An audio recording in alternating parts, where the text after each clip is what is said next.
আচ্ছা, আমরা এখন পর্যায়বৃত্ত ধর্মের ব্যতিক্রমগুলো নিয়ে আলোচনা করব। মেইনলি আয়নীকরণ শক্তি এবং ইলেকট্রন আসক্তি ব্যতিক্রম আছে কিছু। এর মধ্যে আয়নীকরণ শক্তিতে এই তিনটা ব্যতিক্রম, ইলেকট্রন আসক্তিতে একটা ব্যতিক্রম আছে, ফ্লোরিন আর ক্লোরিন। আমরা ওগুলো নিয়ে আলোচনা করব। এগুলো নিয়ে ডিসকাশনের আগে কয়েকটা কথা বলি। এই জিনিসটা খুব ভালো মতো পড়বেন। এটা আপনাদের not only for SSC, not only for Notre Dame Holy Cross College admission test, এটা আপনাদের এইচএসসি লেভেল এবং পরবর্তীতে ভার্সিটি লেভেলে যখন অ্যাডমিশন টেস্ট দিতে পারেন সব জায়গায় সমান ইম্পর্টেন্ট এই এক্সেপশনগুলো। আমি গত বছর এই বছর বুয়েটে অ্যাডমিট হয়েছি। আমাদের সময় পিএলিতে পর্যন্ত এখান থেকে একটা কোশ্চেন আসছে আয়নীকরণ শক্তি এক্সেপশন থেকে। তো এটা ইম্পর্টেন্স লেভেলটা আই হোপ বুঝতেছেন। দেখেন, প্রথম যে ডিসকাশনটা আমাদের বেরিলিয়াম এবং বোরন নিয়ে। আমরা জানি বেরিলিয়াম এবং বোরন দুটোই হচ্ছে দ্বিতীয় পর্যায়ের মূলক। বেরিলিয়াম হচ্ছে বাম পাশে অবস্থিত, বোরন ডান পাশে অবস্থিত। আয়নীকরণ শক্তি হিসাবে একটু আগে আমরা দেখছি, যদি একই পর্যায়ে বাম থেকে ডানে যায় আয়নীকরণ শক্তিটা বাড়ে।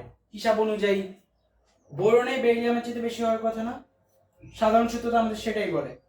বাস্তবে যেটা হয় বেরিলিয়াম একটা বোরনের চেয়ে বেশি হয়। কেন বেশি হয় সেটা আমরা শিখবো। কনফিগারেশনটা দেখি। আলোচনায় কয়েকটা ইম্পর্টেন্ট কথা বলি। এই যে ব্যতিক্রমগুলা, এগুলা বোর্ড বইয়ের মধ্যে তেমন একটা মেনশন করে নাই, বাট তোমাদের এসএসসিতে দিয়ে দিবে। তারপর তোমরা যা নটর ডেম কলেজ বা হোলি ক্রস আবার সেন্ট জোসেফের বই খেতে যাবো, ওখানে দেখবে এই জিনিসগুলো দেখে অনেক কোশ্চেন আসে সাধারণত। নট অনলি দ্যাট, আমাদের এইচএসসি লেভেলে এই চ্যাপ্টার থেকে বেশিরভাগ কোশ্চেন আসে এই এক্সেপশন থেকে। এবং এই বছর আমি বুয়েটে অ্যাডমিট হয়েছি, আমাদের প্রিলি পরীক্ষার সময়ও দেখছিলাম এখান থেকে একটা কোশ্চেন আসছে। জিনিসটা ইম্পর্টেন্স কতটুকু আশা করি বুঝতেছ, চেষ্টা করবা মন দিয়ে বোঝার। তো এখানে আমরা বেসিক্যালি দুইটা ধর্মের ব্যতিক্রম নিয়ে আলোচনা করবো। একটা হচ্ছে আয়নীকরণ শক্তি, দ্বিতীয়টা ইলেকট্রন আসক্তি। আয়নীকরণ শক্তি তিনটা ব্যতিক্রম, ইলেকট্রন আসক্তি একটা। আয়নীকরণ এগুলা দেখি প্রথম। Beryllium boron. বেরিলিয়াম বোরন আমরা দুটাই অলরেডি জানি, দ্বিতীয় পর্যায়ের মূলক। এবং বেরিলিয়াম হচ্ছে বাম সাইডে অবস্থিত, বোরন বেরিলিয়ামের ডান সাইডে অবস্থিত। তা আমাদের বেসিক কনসেপ্ট কি বলে, আয়নীকরণ শক্তি শিখছি আমরা এতক্ষণ ধরে। বেসিক কনসেপ্ট বলে একই পর্যায়ে বাম থেকে ডানে অবস্থিত হলে আয়নীকরণ শক্তিটা ক্রমান্বয়ে বাড়ে। সেই হিসাবে বেরিলিয়ামের আয়নীকরণ শক্তি, বোরনের আয়নীকরণ শক্তিটা বেরিলিয়ামের চেয়ে বেশি হওয়ার কথা, কিন্তু বাস্তবে হয় উল্টাটা। বেরিলিয়ামটা হয় বোরন চেয়ে বেশি। কেন বেশি হয় সেটা এখন আমরা ডিটেলস আলোচনা করবো। সেটা আমরা ইলেকট্রন কনফিগারেশন দিয়ে ব্যাখ্যা দেবো। দেখি আমরা electron কনফিগারেশনগুলো। Beryllium 4, boron 5, 1s2 2s2 1s2 2s2 2p1। মনে করে দেখেন তো হুন্ডের নীতিটা আগের চ্যাপ্টারে আমরা পড়ে আসছি। হুন্ডা আমাদের কি বলছিল, কোনো একটা অরবিটাল যদি সম্পূর্ণ বা অর্ধপূর্ণ অবস্থায় থাকে সে তুলনামূলকভাবে স্থিতিশীল হয় বেশি।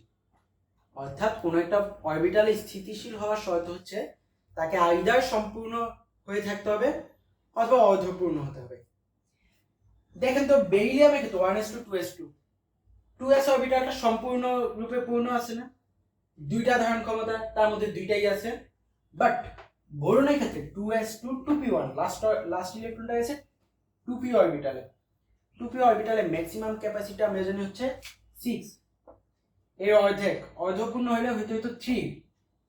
পিতে আছে মাত্র একটা ইলেকট্রন, না আছে 3টা, না আছে 6টা। তাহলে বলেন আপনাদের কি মনে হয় হুন্ড সাহেবের কথা অনুযায়ী বেরিলিয়াম আর বোরনের মধ্যে স্থিতিশীল কে বেশি? অবশ্যই বেরিলিয়াম। এবং আমি দেখছি কোনো মৌল যদি স্থিতিশীল বেশি হয়, একটু আগে কথাগুলো বারবার বলে আসছি, কোনো মৌল যদি বেশি স্থিতিশীল হয় তার থেকে ইলেকট্রন নিয়ে যাওয়াটা, ইলেকট্রন সরানোটা একটু কঠিন হয়। যেহেতু বেরিলিয়ামে ইলেকট্রন বিন্যাসটা বোরনের চাইতে তুলনামূলক বেশি স্থিতিশীল, সেই জন্য বেরিলিয়ামের সর্বশেষ ইলেকট্রন সরাতে যে পরিমাণ শক্তিটা লাগে সেটা বোরনের সর্বশেষ ইলেকট্রনটাকে সরাতে প্রয়োজনীয় শক্তি চাইতে কম। অর্থাৎ বোরনে ইলেকট্রন সরাতে আমার কম শক্তি লাগতেছে, বেরিলিয়ামে বেশি লাগতেছে। বোরনে যেহেতু কম শক্তি লাগতেছে আর আয়নীকরণ শক্তিও কম, বেরিলিয়ামে আয়নীকরণ শক্তিটাও বেশি। আশা করি আমরা বুঝছি ব্যাখ্যাটা। হুন্ডের নীতি অনুযায়ী বলছি। একদম সেম টু সেম আরেকটা কেস আছে আপনাদের ম্যাগনেসিয়াম এবং অ্যালুমিনিয়াম। এখানে আমরা বেরিলিয়াম এবং বোরন নিয়ে আলোচনা করেছি, এখন হবে magnesium aluminium.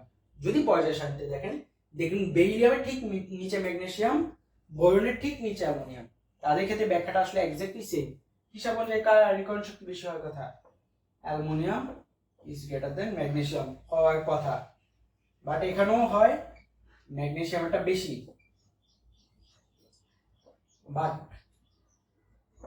Mg is greater then aluminium হয়। কারণটা কি? আবার আমি ইলেকট্রন কনফিগারেশন দেখি। ম্যাগনেসিয়াম হচ্ছে 12, আমরা জানি Mg 12, 1s2, 2s2, 2p6, 3s2। কেন? Aluminium 13, 1s2, 2s2, 2p6, 3s2, 3p1। দেখেন একদম সেম টু সেম আগে কেসটা না আমাদের হুন্ডাই কথা অনুযায়ী কি তাকে সম্পূর্ণ হয়ে থাকতে হবে অথবা অর্ধপূর্ণ হতে হবে। দেখেন 3s2 সম্পূর্ণ, বাট এখানে 3p1 এটা অর্ধপূর্ণ না সম্পূর্ণ না। বলেন কি স্থিতিশীল হয়? হুন্ডাই কথা অনুযায়ী আমরা বুঝতেছি সে স্থিতিশীল হয় না। এই কারণে অ্যালুমিনিয়ামের সর্বশেষ ইলেকট্রনটা সরাতে যে শক্তিটা লাগে সেটা ম্যাগনেসিয়ামের সর্বশেষ ইলেকট্রন সরাতে যে শক্তি লাগে তার চেয়ে কম। অর্থাৎ অ্যালুমিনিয়ামে ইলেকট্রন আসক্তি আয়নীকরণ শক্তিটা কম হয়ে থাকে, বাট হওয়ার কথা অ্যালুমিনিয়ামেই বেশি হওয়ার কথা, কিন্তু হয়ে থাকে ম্যাগনেসিয়ামেরটা বেশি। তা আমরা আশা করি মোটামুটি বুঝছি এই জিনিসটা। তারপর আরেকটা আছে আমাদের, সেটা হচ্ছে নাইট্রোজেন এবং অক্সিজেন। দুইটা এক্সেপশন গেছে, এক্সেপশন গুলোর মধ্যে বেশি আসে হচ্ছে বেরিলিয়াম এবং বোরন এই জিনিসটা। এবার নাইট্রোজেন অক্সিজেনটা এটা হচ্ছে অনেক ইম্পর্টেন্ট। ম্যাগনেসিয়াম অ্যালুমিনিয়ামটা একটু কম আসে। নাইট্রোজেন ও অক্সিজেন দুজনেই দ্বিতীয় পর্যায়ের মূলক। নাইট্রোজেন হচ্ছে যে অক্সিজেন একটু বাম সাইডে অবস্থিত, অক্সিজেন একটু ডান সাইডে অবস্থিত। আয়নীকরণ শক্তি সূত্র থেকে আমরা দেখছি যে একই পর্যায়ে বাম থেকে ডানে গেলে আয়নীকরণ শক্তি বাড়ে। হিসাব অনুযায়ী অক্সিজেনে বেশি হওয়ার কথা, কিন্তু বাস্তবে দেখা যায় নাইট্রোজেনে বেশি। কেন বেশি? সেম ব্যাখ্যা, ইলেকট্রনের কনফিগারেশন রাখতে হবে, হুন্ডের নীতিটা ব্যাখ্যা দিতে হবে। দেখেন নাইট্রোজেনের মধ্যে নাইট্রোজেন 7 আমরা জানি, 1s2, 2s2, 2p3 সাতটা হয়েছে। অক্সিজেন 8 জানি আমরা, 1s2, 2s2, 2p4। দেখেন হুন্ডা আমাদের কি বলছিল? কোন একটা অরবিটাল সম্পূর্ণ বা অর্ধপূর্ণ থাকলে সে বেশি স্থিতিশীল হয়। দেখেন নাইট্রোজেনের মধ্যে 2p অরবিটালটা অর্ধপূর্ণ কিনা। p তে ম্যাক্সিমাম ক্যাপাসিটি কত? We know that the maximum capacity of p is 6, so এর অর্ধেকটা হচ্ছে 3। নাইট্রোজেন অর্ধপূর্ণ। অক্সিজেন সে কি অর্ধপূর্ণ? না, সে অর্ধপূর্ণ না। সে কি সম্পূর্ণ? না, সে সম্পূর্ণ না। সে দুইটা মাঝামাঝি অবস্থায় আছে। কি মনে হয় হুন্ডার কথা যে কে বেশি স্থিতিশীল? অবশ্যই নাইট্রোজেন বেশি স্থিতিশীল। যেহেতু নাইট্রোজেন বেশি স্থিতিশীল, তার একটা ইলেকট্রন সহায়তা আপনার শক্তিটা বেশি লাগবে, কারণ আপনি তাই স্থিতিশীলতাটা নষ্ট করতেছেন এখানে। আশা করি আমরা বুঝছি। তো হুন্ডার কথা যে আমি দেখলাম নাইট্রোজেন যেহেতু আংশিক পূর্ণ, সে বেশি স্থিতিশীল এবং স্থিতিশীল অবস্থাটা নষ্ট করতে আমাদের শক্তি বেশি লাগতেছে। তাই অক্সিজেন যাতে নাইট্রোজেনের আয়নীকরণ শক্তিটা বেশি। তাহলে কি কি এক্সাম্পল দেখলাম আমরা? হিসাব অনুযায়ী হওয়ার কথা ছিল বোরনটা বেশি, কিন্তু বাস্তব হয় বেরিলিয়ামটা বেশি। কেন বেশি হয় আমরা আশা করি এখন ব্যাখ্যা করতে পারবো। এক্স্যাক্টলি সেম ব্যাখ্যায় ম্যাগনেসিয়ামেরটা অ্যালুমিনিয়াম হতে বেশি হয়। কাছাকাছি আরেকটা ব্যাখ্যায়, যদিও সবগুলো হুন্ডের নীতি ফলো করে, আরেকটা ব্যাখ্যায় নাইট্রোজেনটা অক্সিজেনতে বেশি হয়।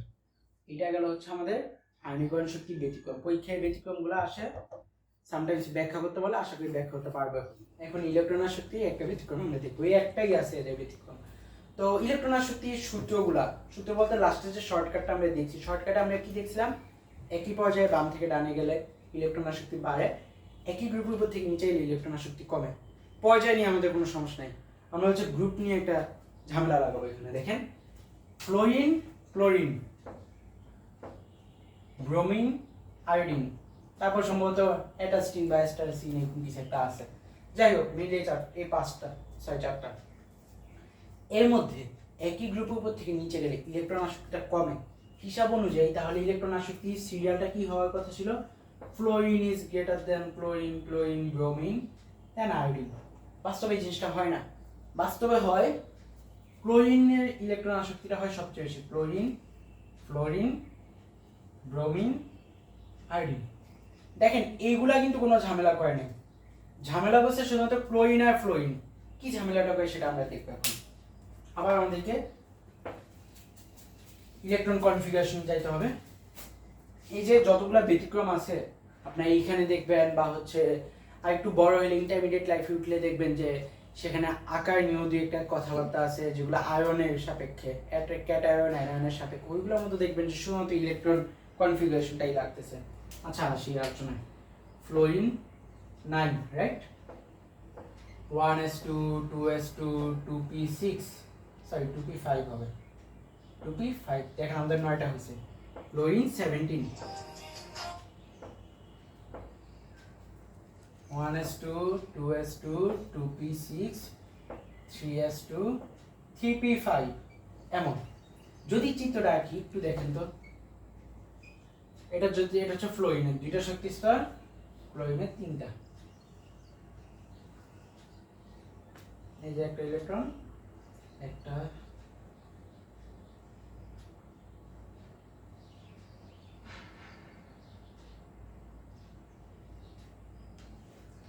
একটা, দুইটা, তিনটা, চারটা, পাঁচটা।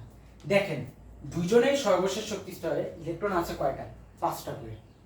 এবং দুইজনেই দরকার একটা করে ইলেকট্রন নিষ্ক্রিয় গ্যাসে ইলেকট্রন বিন্যাস অর্জন করতে। আচ্ছা যাই হোক, দুজনেই সর্বশেষ শক্তি ইলেকট্রন আছে 5টা, আর তার এইটা সেকেন্ড অরবিট, তারটা থার্ড অরবিট। চিত্র দেখে কি মনে হয়, এইটা বড় না এইটা বড়? বুঝাই যাচ্ছে ক্লোরিনেরটা বড়, ফ্লোরিনেরটা ছোট। কিন্তু দুইজনের কাছেই সমান সংখ্যক ইলেকট্রন আছে, দুইজনের কাছেই আছে 5টা করে ইলেকট্রন। তাহলে দেখেন তো এইখানে ঘনত্বটা একটু বেশি হয়ে যায় না ইলেকট্রনের, সাইজটা একটু কম, মানে এই যে কক্ষপথে এটা ব্যাসার্ধটা একটু কম, কিন্তু এইটার ব্যাসার্ধটা বেশি।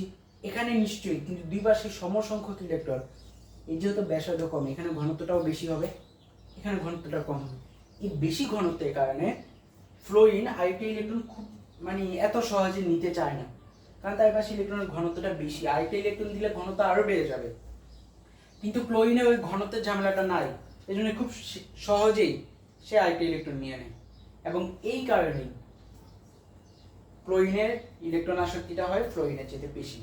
আশা করি আমরা ব্যাখ্যাটা বুঝছি। যদি পরীক্ষায় আসে ক্লোরিনের ইলেকট্রন আসক্তি ফ্লোরিনের চেয়ে বেশি, ব্যাখ্যা করেন, সুন্দর করে এই চিত্রটা আঁকবেন, ক্লাস 8 থাকতে যেটা শিখছেন, ইলেকট্রন কনফিগারেশনগুলো লিখে দিবেন, দেন দেখাবেন ফ্লোরিন এবং ক্লোরিন দুজনের সর্বশেষ শক্তি স্তরে 5টা করে ইলেকট্রন থাকে, বাট ফ্লোরিনের যে সর্বশেষ শক্তি স্তরের ব্যাসার্ধ সেটা ক্লোরিনের সর্বশেষ শক্তি স্তরের ব্যাসার্ধের চেয়ে কম, এজন্য ফ্লোরিনের ক্ষেত্রে ঘনত্বটা বেশি হয়, তাই সে সহজে আরেকটা ইলেকট্রন নিতে চায় না। ওইদিকে ক্লোরিনের সে সমস্যাটা নাই, তাই ক্লোরিনের ইলেকট্রন আসক্তি ফ্লোরিন চাইতে বেশি। তাহলে অ্যাকচুয়াল ক্রমটা কি হবে? ক্লোরিনেরটা হবে ফ্লোরিন চাইতে বেশি, দেন আসবে ব্রোমিন, দেন আসবে আয়োডিন। তো এই ঋণাত্মকতা এই 118টা মূলের মধ্যে এই দুজন শুধুমাত্র এই ঝামেলাটা করে, তো এই ঋণাত্মকতা না সরি ইলেকট্রন আসক্তিতে, ঠিক আছে? তো আমাদের ব্যতিক্রমগুলো মোটামুটি শেষ। এরপর যে ধর্মগুলো আছে ধাতব ধর্ম, অধাতব ধর্ম, তারপর হচ্ছে যে আরেকটা ছিল তৈতিনাত্মকতা, এগুলোর মধ্যে কোনো এক্সেপশন আমাদের নাই। এখন তৈতিনাত্মকতার জন্য মানে এইখানে কয়েকটা ইনফরমেশন আপনাদেরকে দিয়ে রাখি, এগুলো এমসিকিউর জন্য কাজে লাগবে, চাইলে নোট করে নিতে পারেন। পৃথিবীতে সবচেয়ে বেশি ইলেকট্রন আসক্তি আছে হচ্ছে ক্লোরিনের, কারণ হিসাব অনুযায়ী ফ্লোরিনের বেশি হওয়ার কথা ছিল, কিন্তু আমরা ব্যাখ্যা দিচ্ছি ক্লোরিনের বেশি। ক্লোরিন হচ্ছে সবচেয়ে বামের এবং সবচেয়ে ডানের এবং সবচেয়ে উপরের মৌলটা ফ্লোরিন, কিন্তু ফ্লোরিনের চাইতে ক্লোরিনের বেশি, তাই ক্লোরিনের ইলেকট্রন আসক্তিটা পৃথিবীতে সবচেয়ে বেশি। আমরা বলছিলাম তৈতিনাত্মকতা বাম থেকে ডানে গেলে বাড়ে, উপর থেকে নিচে গেলে কমে, তাহলে সবচেয়ে ডান পাশে যে আছে এবং সবচেয়ে উপরে যে আছে তার তৈতিনাত্মকতা নিশ্চয়ই সবচেয়ে বেশি, সেই জন্য ফ্লোরিনের তৈতিনাত্মকতা হয় সবচেয়ে বেশি। পৃথিবীতে সবচেয়ে বেশি তৈতিনাত্মক মৌলটা হচ্ছে ফ্লোরিন। এমসিকিউতে আসে, লিখে রাখবেন এটা নোট করে। তাহলে আমরা কি কি আলোচনা করলাম দেখেন, আমাদের মৌলে পর্যাবৃত্ত ধর্ম টপিকটা মোটামুটি শেষ। আমরা প্রথমত পারমাণবিক আকার এগুলা পরিবর্তন নিয়ে আলোচনা করেছি, এখানে কোনো এক্সেপশন আমাদের ছিল না।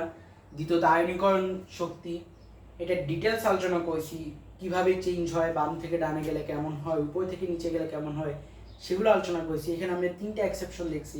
প্রথম এক্সেপশনটা ছিল বেরিলিয়াম এবং বোরনের মধ্যে, দ্বিতীয় এক্সেপশনটা ছিল ম্যাগনেসিয়াম এবং অ্যালুমিনিয়ামের মধ্যে, এবং লাস্ট এক্সেপশনটা ছিল আপনাদের নাইট্রোজেন এবং অক্সিজেনের মধ্যে।